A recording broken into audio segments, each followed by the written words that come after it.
جاگنے کی رات کی عنوان بنا کر ہمارے پورے بچے سڑکوں میں گلیوں میں رات بھر پڑوس کے اڑوس کا خیال کیے بغیر چوتروں پہ بیٹھ کر شور و شغب کرتے ہوئے سائلنسروں کو نکال کر گاڑیوں کو بھگاتے ہوئے دوسروں کی تکلیف دوسروں کی نیند کو تکلیف پہنچانا، ان کی سکون کو جو ہے غارت کرنا، بچے چھوٹے چھوٹے بچے جو ہے بیل بجاتے ہوئے جانا.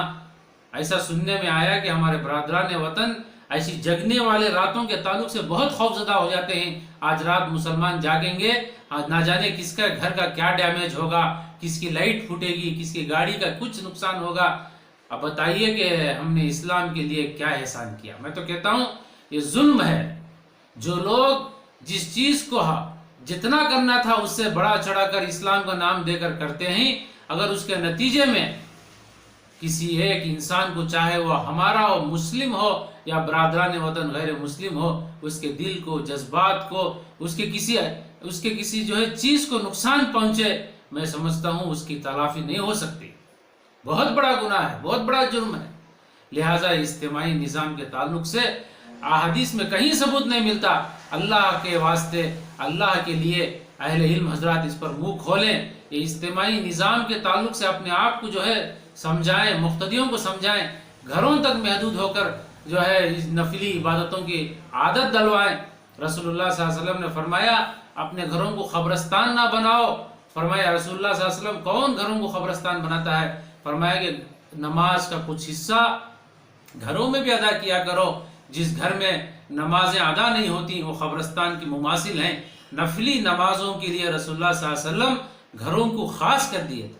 مگر ہمارا کیا کہنا، ہم کرے تو ایسا کرتے ہیں کہ وہ بھی جو ہے انلیمیٹڈ ہوتا ہے، نہیں کرے تو ایسا کرتے ہیں کہ اسے جو ہے یاد بھی نہیں رکھتے. یہ بیلنس کو کھو کر امبیلنس زندگی ہو گئی ہے. عبادات میں امبیلنس، معاملات میں امبیلنس، معاشرت میں امبیلنس، زبان میں امبیلنس، نگاہ میں امبیلنس، عبادت میں بھی امبیلنس. یہ اسلام کی ضد کا نام ہے، اپوزٹ ہے اسلام کی. اسلام پورا کا پورا بیلنس ہے، توازن ہے، عدل ہے، اعتدال ہے. صراط مستقیم یہ دین اسلام کا سب سے بڑا امتیازی صفت ہے، خوبی ہے کہ اسلام پورے طور پر بیلنسنگ سکھاتا ہے. اس لیے یہ تمام باتوں کو ملحوظ رکھتے ہوئے شب برات ہو، لیلۃ القدر ہو، تاخراتیں ہوں، چاہے کون سی بھی رات ہو، اس طرح ان تمام آداب کو ذہن میں رکھتے ہوئے ہم راتوں کو اہتمام کرنا چاہیے. تیسری بات، روزے کے تعلق سے کئی لوگ سوچتے ہیں کہ 15ویں شعبان کا روزہ نفل ہے، رکھ سکتے ہیں، اس میں کوئی جو ہے زور زبردستی نہیں، رکھنا فرض نہیں ہے، نہیں رکھنا گناہ نہیں ہے.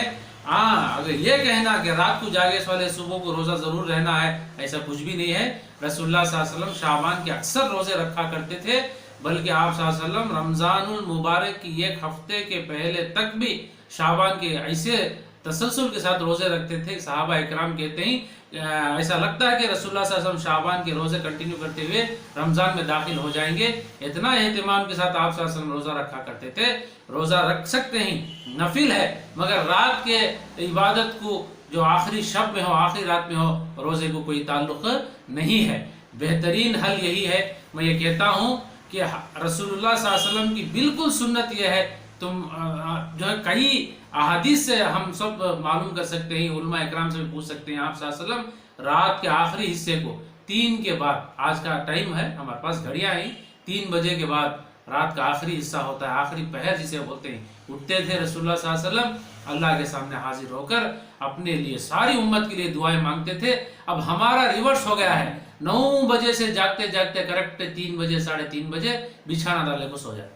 حالانکہ جب وہ وقت ہے اللہ سے مانگنے کا، مانگتے مانگتے فجر کی نماز پڑھ لیے، روزے کی توفیق ہوئی، نفل روزہ رکھ لے سکتی. یہ کچھ باتیں ہیں شب برات، شب لیلۃ القدر، تاخراتوں کے سلسلے میں. اس کے علاوہ جتنے بھی ہیں ہمارے گھر میں جو نام سے اس رات کو کرتے ہیں وہ کچھ بھی نہیں ہے، اس کا کوئی اصل نہیں ہے. چاہے وہ کرنے والے ہمارے دادبا کیوں نہ ہو، ہمارے پردادبا کیوں نہ ہو، اللہ، اس کے رسول اور صحابہ کی زندگی سے یہ کوئی بات ہم ثابت نہیں کر سکتے. جو آج ہمارے گھروں میں یہ رات کو مردوں کی عید کے نام سے، بڑوں کی عید کے نام سے جو کرتے ہیں، اللہ بہتر جانے وہ لوگوں کو کہاں سے اس کا جو ہے علم مل گیا، کہاں سے دلیل مل گئی۔ دین اسلام مکمل دلیلوں پر ہے، مکمل جو ہے پروفز کے ساتھ ہے، یہ جو ہے ہوائی باتوں پر ہمارا دین نہیں ہے۔ امید ہے کہ آپ تمام میری باتوں کو سن کر علماء سے، اہل علم سے معلوم کریں گے اور کوشش کریں گے کہ یہ عمل بھی اللہ کو راضی کرنے، رسول اللہ کے طریقے کے مطابق گزارنے کی کوشش کریں گے۔ اللہ تعالی ہم تمام کو اللہ اس کے رسول کی مکمل اطاعت اور اتباع کرنے کی توفیق نصیب فرمائے، آمین والحمدللہ رب العالمین۔